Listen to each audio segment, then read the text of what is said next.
지성이면 감천이라더니 하루가 멀다고 정태훈 모친을 찾아갔던 그에게 드디어 정태훈이 모든 걸 털어놨습니다.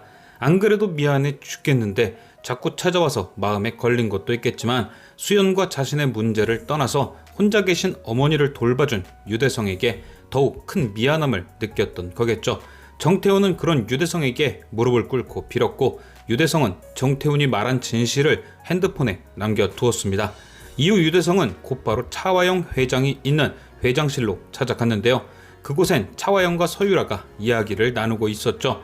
사실 상식적으로 생각하면 당연히 신문사나 경찰서 등 증거를 남길 수 있고 일을 키울 수 있는 곳으로 가야 맞겠지만 유대성은 마음이 더 급했던 거죠. 딸의 누명을 벗길 수 있고 명예를 찾아줄 수 있을 뿐더러 다시 서준이를 찾아줄 수 있다는 사실, 또한 이 일이 밖으로 퍼지면 세간의 조롱거리가 될 테고 그렇다면 서준에게도 상처가 될 수 있으니 조용히 사과를 받으려고 했을 수도 있습니다.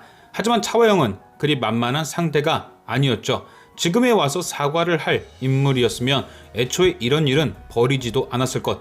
역시나 차화영은 증거를 내민 유대성 앞에 오리발을 내밀었고 유대성은 그제서야 말이 안 통하는 걸 알았는지 수연에게 전화를 하며 회장실을 나갑니다. 이후 화영은 아무래도 불안했는지 유라와 진우의 결혼식을 미루려 했고 그 말을 들은 유라는 펄쩍 뛰기 시작했죠.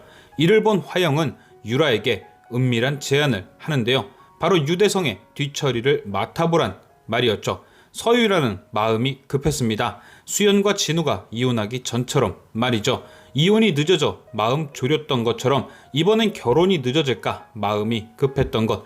서유라는 회장실을 나간 유대성을 쫓아갔고 엘리베이터 앞에서 그를 마주쳤습니다.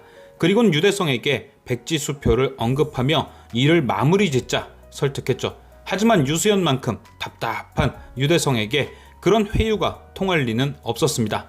돈보다는 딸의 명예가 더 중요하다며 서유라의 제안을 거절했고 그 순간 서유라는 유대성을 밀어버렸죠.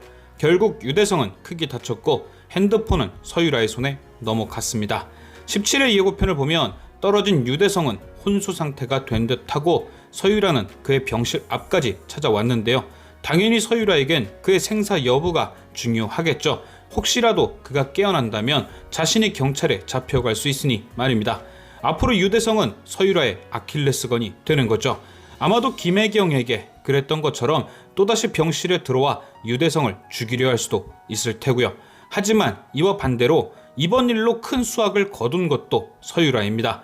단순히 화영이 맡긴 일을 잘 처리해서 인정받는다는 게 아니라 서유라 손에 아주 큰 무기가 들어온 거죠. 바로 핸드폰 녹취 파일.